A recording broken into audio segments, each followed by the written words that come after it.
1818ರ ಸಂದರ್ಭದೊಳಗೆ ಈ ಕೋಟೆ ಬ್ರಿಟಿಷರ ಕೈವಶವಾಯಿತು ಅಂತ ಹೇಳಿದೆ. ನನ್ನ ವಯಸ್ಸು ಕೇವಲ 68. ಕೇವಲ 68? ಹೌದು, ಇಟ್ಸ್ ಎ ನಂಬರ್. ಸಂದರ್ಭದೊಳಗೆ ದಕ್ಷಿಣ ಮಹಾರಾಷ್ಟ್ರ ಅಂತ ಕರೀತಾ ಇದ್ರು. ದಕ್ಷಿಣ ಮಹಾರಾಷ್ಟ್ರ ಇದು. ನಮ್ಮ ವ್ಯಾಪಾರಸ್ಥರೆಲ್ಲರೂ ಹಡಗಿನಲ್ಲಿ ಬಂದು ನಾವೆಗಳಲ್ಲಿ ಬಂದು ವ್ಯಾಪಾರ ಮಾಡ್ತಾ ಇದ್ರು ಅಂತ ಅನ್ನೋದು ನಮಗೆ ಗೊತ್ತಿದೆಯಲ್ಲ. ಆ ಕಾರಣಕ್ಕಾಗಿ ಅವರೆಲ್ಲ ಕರಾವಳಿಗೆ ಹೋಗಬೇಕಾದ್ರೆ ಈ ಮಾರ್ಗದ ಮೂಲಕವೇ ದ್ವಾರ ಬಾಡ ಇರಬಹುದು. ಅದು ಬಾಡ ಅಂದರೆ ಹಳ್ಳಿ, ದ್ವಾರ ಅಂತಂದರೆ ಮಾರ್ಗ ಮಧ್ಯದಲ್ಲಿ ಬರ್ತಕ್ಕಂತಹ ಒಂದು ಬಾಗಿಲು. ಅಧಿಕಾರಿಗಳ ಅಸಡ್ಡೆ ಮತ್ತು ನಿರ್ಲಕ್ಷ್ಯತನದಿಂದ ಕಾರಣದಿಂದಾಗಿ ಇದು ಹಾಳಾಗಿರಬಹುದು ಅಂತ. ರಥಗಳು, ಕುದುರೆಗಳು, ಸೈನಿಕರು, ಅರಸರು ಹೋಗುವಂಥ ಸಂದರ್ಭದಲ್ಲಿ ಮಾತ್ರ ತೆಗಿತಿದ್ರು. ಇನ್ನು ಉಳಿದಂತೆ ಈ ಚಿಕ್ಕ ಬಾಗಿಲಿನಲ್ಲೇ ಜನ ಓಡಾಡ್ತಾ ಇದ್ರು ಅಂತ ಅನ್ನೋದನ್ನು ಇದು ಸೂಚನೆ.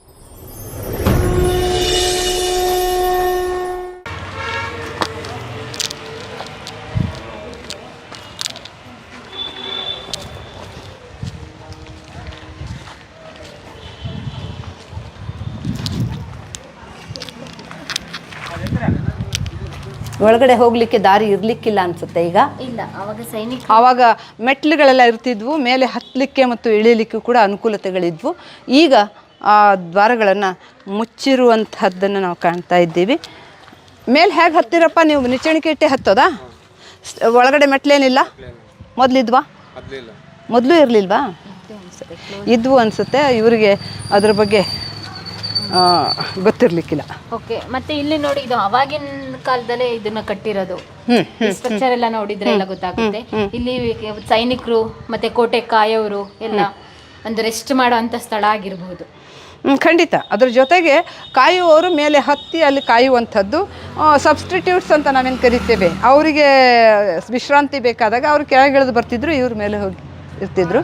ಆಮೇಲೆ ಈ ಕೋಟೆಯ ಮೇಲೆ ಯಾರಾದರೂ ದಾಳಿ ಇತ್ಯಾದಿ ಮತ್ತೊಂದು ಮಾಡುವಂಥ ಸಂದರ್ಭದೊಳಗೆ ಅವರು ಕಹಳೆಯ ಮೂಲಕ ಊದಿ ಒಳಗಡೆ ಇರುವವ್ರನ್ನ ಎಚ್ಚರಿಸ್ತಾ ಇದ್ರು ಅನ್ನೋದು ನಮಗೆ ಇತಿಹಾಸ ಮೂಲಕ ತಿಳಿಯುತ್ತದೆ. ಹೌದು ಹೌದು ಹೌದು ಹೌದು. ಮತ್ತೆ ಅದ್ರ ಜೊತೆ ಕೋಟೆ ಅಂದರೆ ಏನಾದರೂ ಒಂದು ಸುರಂಗ ಮಾರ್ಗ ಆಗಿರ್ಬೋದು, ಏನಾದರೂ ಇತ್ತ ಮೇಡಮ್? ಆ ರೀತಿ ಏನಾದ್ರು ದಾಖಲೆಗಳು? ನಮಗೆ ದಾಖಲೆಗಳು ಸಿಗದೆ ಹೋದರೂ ಕೂಡ ಪ್ರತಿಯೊಂದು ಕೋಟೆಗೂ ಕೂಡ ನಾವು ಈಗೇನು ಚಿಕ್ಕ ಬಾಗಿಲುಗಳು, ಸುರಂಗ ಬಾಗಿಲುಗಳು ಅಂತ ಹೇಳ್ತೇವೆ, ಅಥವಾ ಈ ಮಹಾದ್ವಾರ ಮುಚ್ಚಿದ ನಂತರ ಜನಸಾಮಾನ್ಯರಿಗೆ ತಿರುಗಾಡಲಿಕ್ಕೆ ಒಂದು ಸಣ್ಣ ಬಾಗಿಲುಗಳನ್ನು ಇಡ್ತಿದ್ರು ಅಂತ ಅನಿಸುತ್ತೆ. ಉದಾಹರಣೆಗೆ ನೀವೆಲ್ಲ ಕೇಳಿದ್ದೀರಿ, ಚಿತ್ರದುರ್ಗದ ಕೋಟೆಯಲ್ಲಿ ಒಂದು ಸುರಂಗ ಇತ್ತು, ಚಿಕ್ಕದು ಬಾಗಿಲಿತ್ತು. ಆ ಬಾಗಿಲದ ಮೂಲಕವೇ ಸೈನಿಕರು ಒಳಗೆ ಬರ್ತಾ ಇರಬೇಕಾದ್ರೆ ಒನಕೆ ಓಬವ್ವ ಹಿಡಿದು ಅವರನ್ನು ಕೊಂದು ಹಾಕಿದ್ಲು ಅನ್ನುವಂಥ ಮಾತು ಬರ್ತದೆ. ಹೌದು. ಹಾಗೆ ಪ್ರತಿ ಕೋಟೆಗೂ ಕೂಡ ಅಂಥ ಬಾಗಿಲುಗಳು ಇದ್ವೇನೋ. ಇವರು ಸುರಂಗ ಮಾರ್ಗಗಳು ಅಂತ ಈಗೇನು ತೋರಿಸ್ತಾ ಇದ್ದಾರೆ ಚಿಕ್ಕದಲ್ಲಿ ಬಾಗಿಲು, ಅದು ಅಂಥ ಬಾಗಿಲುಗಳಲ್ಲಿ ಒಂದಾಗಿರಬಹುದು ಅಂತ ನನ್ನ ಅನಿಸಿಕೆ. ಹೌದು ಹೌದು, ಅಲ್ಲಿ ಮುಚ್ಚಿದ್ದಾರೆ ನೋಡಿ. ಕರಿಕಲ್ಲಿನಿಂದ ಮುಚ್ಚಿದಾರಲ್ಲ, ಅದು ಇರಬಹುದು ಅಂತ ನಾನು ಅಂದ್ಕೊಳ್ತೇನೆ. ಹೌದು, ಅದು ಸುರಂಗ ಇರಬಹುದು ಅಥವಾ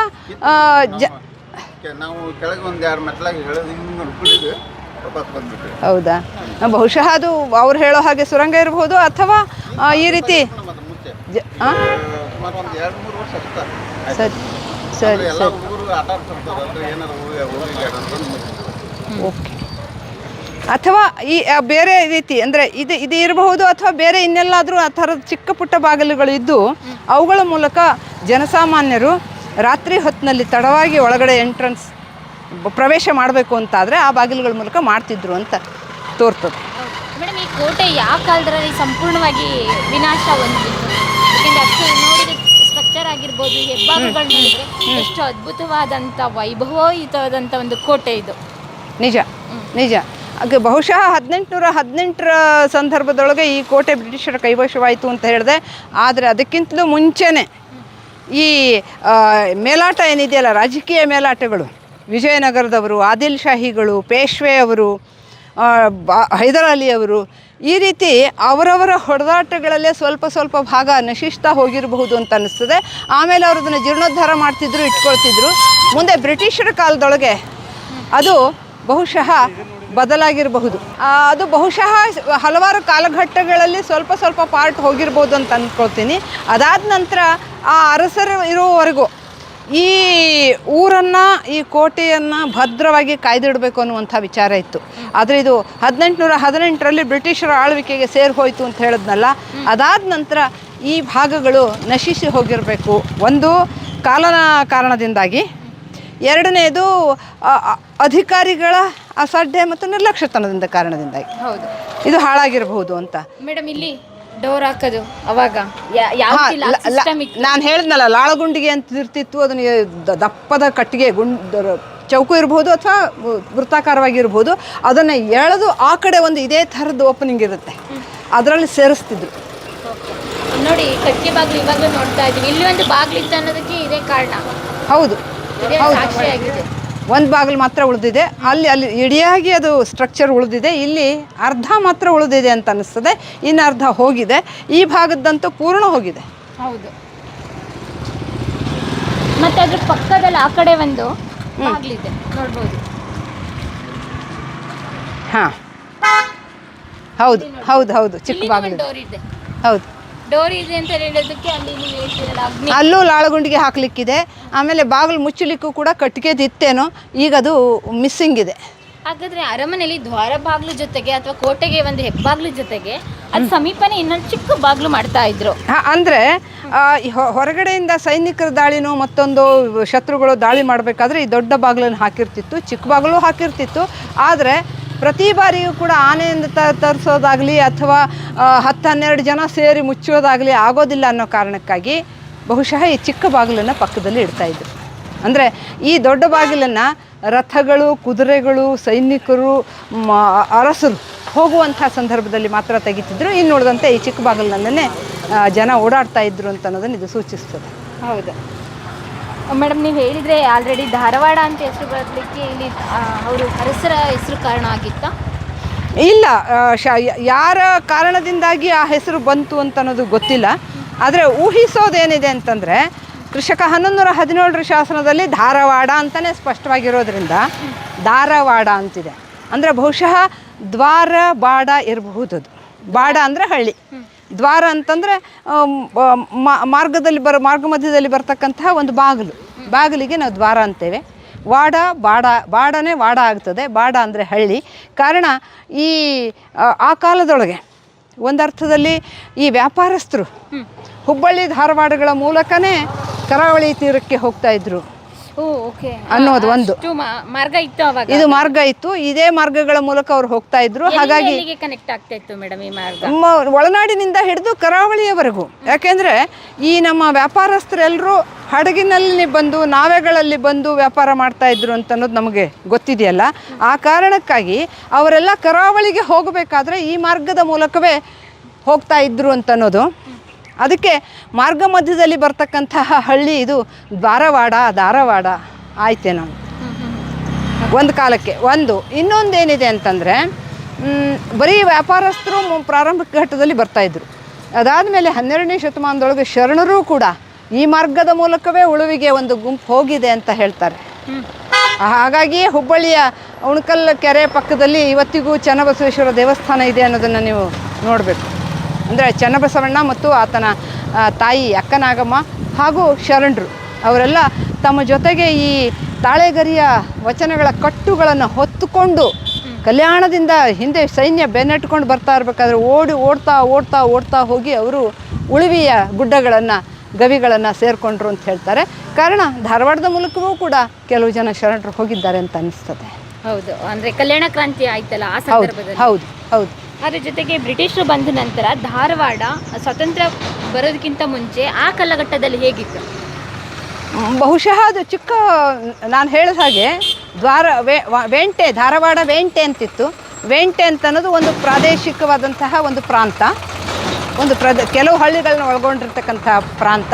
ಈ ಪ್ರಾಂತದ ಕೇಂದ್ರ ಸ್ಥಾನ ಧಾರವಾಡವೇ ಆಗಿರೋದ್ರಿಂದ ಇದಕ್ಕೆ ಧಾರವಾಡ ವೇಂಟೆ ಅಂತಲೇ ಶಾಸನಗಳಲ್ಲಿ ಕರೆಯಲಾಗಿದೆ. 1443 ಶಾಸನದಲ್ಲಿ ಧಾರವಾಡ ವೇಂಟೆ ಅಂತಲೇ ಬರ್ತದೆ.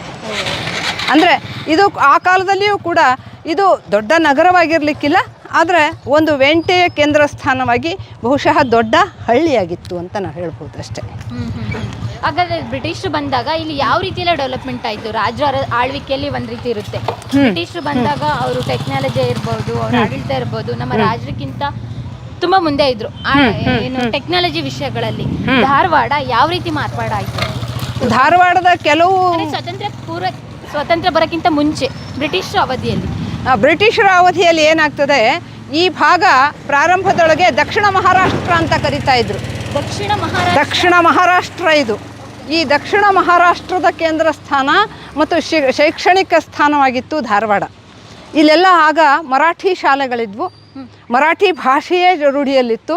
ಎಲ್ಲ ಆಡಳಿತದ ದಾಖಲೆಗಳನ್ನು ಕೂಡ ಮರಾಠಿಯಲ್ಲೇ ಇಡ್ತಾಯಿದ್ರು. ಪೇಶ್ವೆಯವರ ಕಾಲದಲ್ಲಿ ಈ ಭಾಗ ಅವರ ಆಡಳಿತಕ್ಕೆ ಒಳಪಟ್ಟದ್ರಿಂದಾಗಿ ಮರಾಠಿ ತನ್ನ ಪ್ರಾಬಲ್ಯತೆಯನ್ನು ಮೆರೆದಿತ್ತು. ಇಂಥ ಸಂದರ್ಭದೊಳಗೆ ಇಲಿಯಟ್ ಅಂತಕ್ಕಂಥವ್ರು ಕಿತ್ತೂರು ಚೆನ್ನಮ್ಮನ ಸಂದರ್ಭದಲ್ಲಿ, ಆಕೆ ಯುದ್ಧದ ಸಂದರ್ಭದಲ್ಲಿ ಬರ್ತಾರೆ. ಅದಾದ ಮೇಲೆ ಇಲಿಯಟ್ ಕೂಡ ಕೆಲವು ಕನ್ನಡ ಇಲ್ಲಿಯ ಭಾಷೆ ಇದೆ ಅಂತನ್ನುವಂತಹ ಪ್ರಸ್ತಾಪವನ್ನು ಅವ್ರು ಮಾಡ್ತಾರೆ, ಆದರೆ ಹೆಚ್ಚಿನ ಪ್ರಯತ್ನಗಳಾಗೋದಿಲ್ಲ. ಆದರೆ 1856ರಲ್ಲಿ ಈ ಭಾಗದಲ್ಲಿ ಒಬ್ಬ ಶಿಕ್ಷಣಾಧಿಕಾರಿ ಬರ್ತಾರೆ. ಅವರನ್ನು ನಾರ್ಮಲ್ ಸ್ಕೂಲ್ ಅಂತ ಹೇಳಿ 1856ರಲ್ಲಿ ಒಂದು ಸ್ಕೂಲ್ ಇಲ್ಲಿ ಪ್ರತಿಷ್ಠಾಪನೆ ಆಗ್ತದೆ. ಆ ಸ್ಕೂಲು ಸ್ಥಾಪಿತ ಆದ ಮೇಲೆ ಅಲ್ಲಿ ಶಿಕ್ಷಕರಿಗೆ, ಪ್ರಾಥಮಿಕ ಶಾಲಾ ಶಿಕ್ಷಕರಿಗೆ ತರಬೇತಿಯನ್ನು ಕೊಡ್ತಕ್ಕಂಥ ಒಂದು ವ್ಯವಸ್ಥೆ ಪ್ರಾರಂಭ ಆಗ್ತದೆ. ಈಗಲೂ ಕೂಡ ಅದು 1856ರಲ್ಲಿ ಪ್ರಾರಂಭವಾದಂತಹ ನಾರ್ಮಲ್ ಸ್ಕೂಲ್ ಅದು ಮುಂದೆ ತನ್ನ ಹೆಸರನ್ನು ಬದಲಾಯಿಸಿಕೊಂಡು ಗಂಡು ಮಕ್ಕಳ ಟ್ರೈನಿಂಗ್ ಕಾಲೇಜ್ ಅಂತ ಕರೆಸ್ಕೊಳ್ತದೆ. ಈಗ ಅದನ್ನು ಡಯಟ್ ಅಂತ ನಾವು ಕರಿತೀವಿ. ಅದು ಕೂಡ ಧಾರವಾಡದಲ್ಲಿದೆ. ತುಂಬ ಹಳೆಯ ಕಟ್ಟಡಗಳನ್ನು ಹೊಂದಿರತಕ್ಕಂತಹ ಒಂದು ಕೇಂದ್ರ ಸ್ಥಾನ ಅದು. ಮುಂದೆ ನಾರ್ಮಲ್ ಸ್ಕೂಲಿನ ಪ್ರಿನ್ಸಿಪಾಲರಾಗಿ ಬಂದಿರತಕ್ಕಂತಹ ಈ ಚನ್ನಬಸಪ್ಪನವರು ಡೆಪ್ಯೂಟಿ ಎಜುಕೇಷನ್ ಆಫೀಸರ್ ಅಂತ ಅವರಿಗೆ ಹುದ್ದೆಯನ್ನು ಮೇಲ್ದರ್ಜೆಗೆ ಏರ್ತಾರೆ. ಆಗ ಅವರಿಗೆ ಡೆಪ್ಯೂಟಿ ಚನ್ನಬಸಪ್ಪ ಅಂತ ಕರೀತಾರೆ. ಅವರ ಮೂಲ ಹೆಸರು ಚನ್ನಬಸಪ್ಪ ಧಾರವಾಡ. ಅವರೇ ಕನ್ನಡದ ಬಗ್ಗೆ ಆ ಕಾಲದೊಳಗೆ ಬ್ರಿಟಿಷ್ ಅಧಿಕಾರಿಗಳಿಗೆ ಪತ್ರ ಬರೆದು ತಿಳಿಸ್ತಾರೆ. ಇದು ಇಲ್ಲಿರೋದು ದಕ್ಷಿಣ ಮಹಾರಾಷ್ಟ್ರ ಅಂತ ನೀವು ಕರಿತಾ ಇದ್ದೀರಿ, ಆದರೆ ಇಲ್ಲಿ ಮರಾಠಿ ಭಾಷೆಯ ಪ್ರಾಬಲ್ಯತೆ ಇದ್ದರೂ ಕೂಡ ಇಲ್ಲಿ ಕನ್ನಡ ಭಾಷೆ ಆಡುವಂಥ ಜನರ ಸಂಖ್ಯೆ ಹೆಚ್ಚಿದೆ. ಹಾಗಾಗಿ ಕನ್ನಡದ ಬಗ್ಗೆ ಶಾಲೆಗಳನ್ನ ಇಲ್ಲಿ ತೆರೀಬೇಕು, ಕನ್ನಡದ ಒಂದು ತರಬೇತಿಯನ್ನು ನಾವಿಲ್ಲಿಯ ಜನರಿಗೆ ಕೊಡಬೇಕು ಅಂತ ಹೇಳಿದ ನಂತರ ಕನ್ನಡ ಶಾಲೆಗಳು ಇಲ್ಲಿ ಅತಿ ಹೆಚ್ಚಿನ ಸಂಖ್ಯೆಯಲ್ಲಿ ಪ್ರಾರಂಭ ಆಗ್ತವೆ. ಹಾಗಾಗಿ ಕನ್ನಡದ ಶಕಪುರುಷ ಅಂತಲೇ ಇವತ್ತು ಡೆಪ್ಯೂಟಿ ಚನ್ನಬಸಪ್ಪನವ್ರನ್ನ ಕರೀತಾರೆ. ಅವರು ಮೊದಲು ಅಧಿಕಾರಿಯಾಗಿದ್ದಂತಹ ಟ್ರೈನಿಂಗ್ ಕಾಲೇಜಿನ ಹಳೆಯ ಕಟ್ಟಡ ಈಗಲೂ ಕೂಡ ಧಾರವಾಡದಲ್ಲಿದೆ. ತಾವದನ್ನು ನೋಡಬಹುದು. ಸುಮಾರು 1875ರಲ್ಲಿ ಮೊದಲ ಬಾರಿಗೆ ಆ ಟ್ರೈನಿಂಗ್ ಕಾಲೇಜಿನ ಕಟ್ಟಡಗಳನ್ನು ಕಟ್ಟಲಾಗ್ತದೆ. ಅದಾದ ನಂತರ 1905ರ ಸುಮಾರಿಗೆ ವಿದ್ಯಾರ್ಥಿಗಳಿಗೆ ಮತ್ತು ಈ ಸೇವೆಯಲ್ಲಿದ್ದುಕೊಂಡೇ ಶಿಕ್ಷಕರ ತರಬೇತಿಯನ್ನು ಪಡೆಯತಕ್ಕಂಥ ಶಿಕ್ಷಕರಿಗೂ ಕೂಡ ಇರೋದಕ್ಕೆ ವಸತಿ ವ್ಯವಸ್ಥೆಯನ್ನು ಮಾಡಲಾಗ್ತದೆ. 1912ರಲ್ಲಿ ಆ ಕಟ್ಟಡವನ್ನು ಮತ್ತೆ ವಿಸ್ತರಿಸಲಾಗ್ತದೆ. ಈ ಎಲ್ಲ ಭಾಗಗಳನ್ನು ಕೂಡ ತಾವು ಇವತ್ತಿಗೂ ಕೂಡ ನೋಡಬಹುದು. ಆ ಕಟ್ಟಡದ ಸೌಂದರ್ಯವನ್ನು ತಾವು ಸವಿಬಹುದು ಅಂತ ನಾನು ಅಂದ್ಕೊಳ್ತೀನಿ. ಇಲ್ಲಿಂದ ತುಂಬ ದೂರ ಇಲ್ಲ, ಹತ್ರನೇ ಇದೆ. ಅದು ಖಂಡಿತ ಹೋಗಿ ಬರೋಣ ಮೇಡಮ್. ಸರಿ. ಆ ಕನ್ನಡ ಟ್ರೈನಿಂಗ್ ಕಾಲೇಜ್ ಏನಿದೆ ಅದು ಇವತ್ತು ಗಂಡು ಮಕ್ಕಳ ಟ್ರೈನಿಂಗ್ ಕಾಲೇಜ್ ಮತ್ತು ಡಯಟ್ ಅಂತ ಕರೀತದೆ. ಮೊದಲು ಅಲ್ಲಿ ಜೀವನ ಶಿಕ್ಷಣ ಅಂತಕ್ಕಂಥ ಪತ್ರಿಕೆಯನ್ನು ನಡೆಸ್ತಾ ಇದ್ದರು. ಈಗ ಮಠಪತ್ರಿಕೆ ಅನ್ನುವಂಥ ಪತ್ರಿಕೆ ಹಿಂದೆ ನಡೆಸ್ತಾ ಇದ್ದದ್ದನ್ನು ಈಗ ಪುನರುಜ್ಜೀವನಗೊಳಿಸಬೇಕು ಅಂತ ಮಾಡ್ತಾ ಇದ್ದಾರೆ.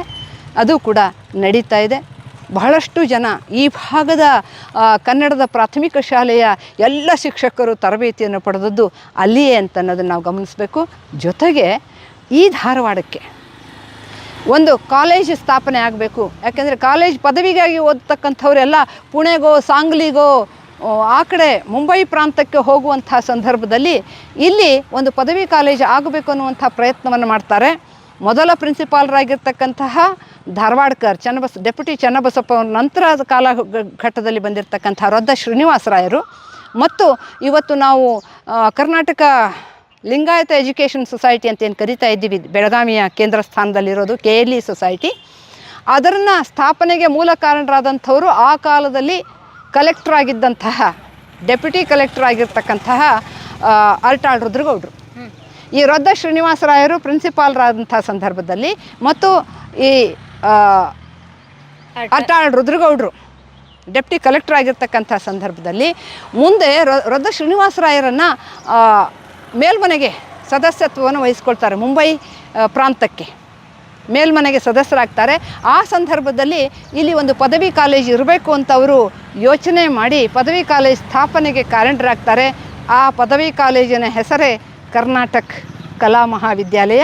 ಇವತ್ತು ಕರ್ನಾಟಕ ಕಲಾ ಮಹಾವಿದ್ಯಾಲಯ, ಕರ್ನಾಟಕ ವಿಜ್ಞಾನ ಮಹಾವಿದ್ಯಾಲಯ, ಕರ್ನಾಟಕ ವಾಣಿಜ್ಯ ಮಹಾವಿದ್ಯಾಲಯವಾಗಿ ಕೂಡ ರೂಪುಗೊಂಡಿದೆ ಅಂತ ಅನ್ನೋದನ್ನು ನೋಡಬೇಕು.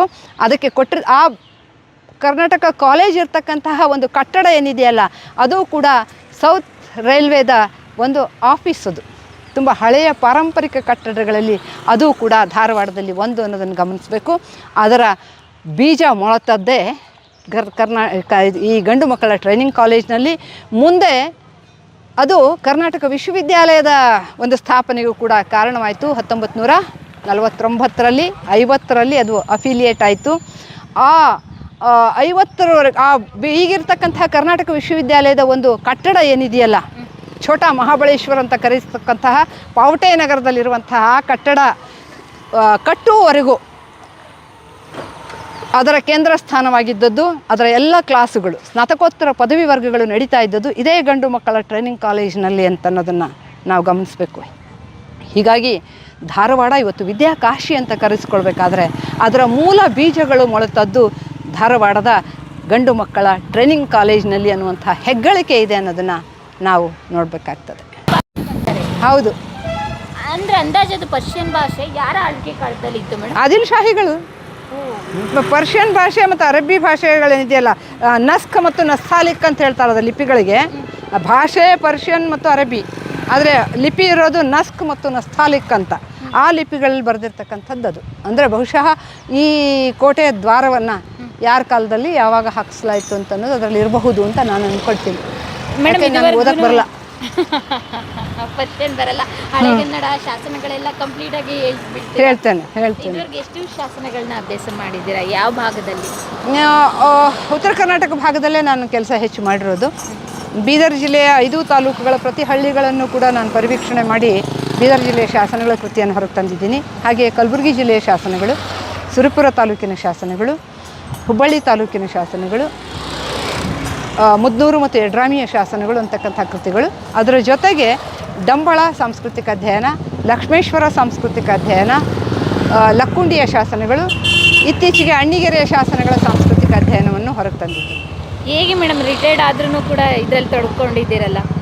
ನನಗೆ ಮೂಲತಃ ನಾನು ಕನ್ನಡದ ವಿದ್ಯಾರ್ಥಿನಿ. ಹಾಗಾಗಿ ಶಾಸನಶಾಸ್ತ್ರವನ್ನು ಕೂಡ ನಾನು ಅಭ್ಯಾಸ ಮಾಡಿದೆ.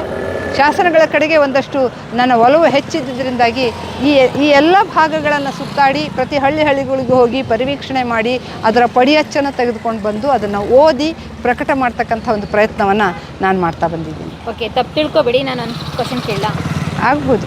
ನಿಮ್ಗೆ ಏಜ್ ಎಷ್ಟು? ನನ್ನ ವಯಸ್ಸು ಕೇವಲ 68. ಕೇವಲ 68? ಹೌದು, ಇಟ್ಸ್ ಎ ನಂಬರ್ ಅಷ್ಟೇ. ನನ್ನ ಆಸಕ್ತಿಗೆ, ನನ್ನ ಹವ್ಯಾಸಕ್ಕೆ, ನನ್ನ ಬರವಣಿಗೆಗೆ, ನನ್ನ ಸುತ್ತಾಟಕ್ಕೆ ಯಾವತ್ತೂ ನನ್ನ ವಯಸ್ಸು ಅಡ್ಡ ಬಂದಿಲ್ಲ. ನೀವು ನಿಜವಾಗ್ಲೂ ನನಗೆ ಸ್ಫೂರ್ತಿ ಮೇಡಮ್. ನಿಜವಾಗ್ಲೂ ಈ ಮಾತು ಹೇಳಿದ್ರಲ್ಲ, 68 ವರ್ಷದಲ್ಲೂ ಕೂಡ ಇಲ್ಲಿ ಖುದ್ದಾಗಿ ಬಂದು ಇಷ್ಟು ಆಕ್ಟಿವ್ ಅಂತ ಹೇಳಂಗೆ ಸೂಪರ್ ಆಕ್ಟಿವ್ ಆಗಿ ಬಂದು ಎಲ್ಲನೂ ಹೇಳಿದ್ರಲ್ಲ, ಖುಷಿ ಆಯಿತು ಮೇಡಮ್. ಇವತ್ತಿಗೂ ಕೂಡ